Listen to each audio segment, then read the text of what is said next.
How to install Google AI Studio on phone. Hi everyone, I'm here to assist you today. Without any delay, let's jump right in. First, open Google Chrome on your device.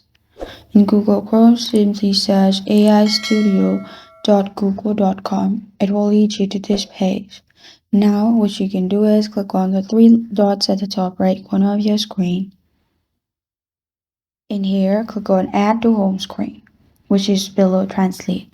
After you've clicked on Add to Home Screen, click on Install. As you can see, it's installing. After it's installed, you will find it in your home screen. And if you click on it, it will directly lead you to Google AI Studio. This is how to install Google AI Studio on phone. Thank you for joining me today. If this video helps you out, please leave a like and subscribe for more. Got a question or want to suggest a topic? Comment below. Thank you for watching.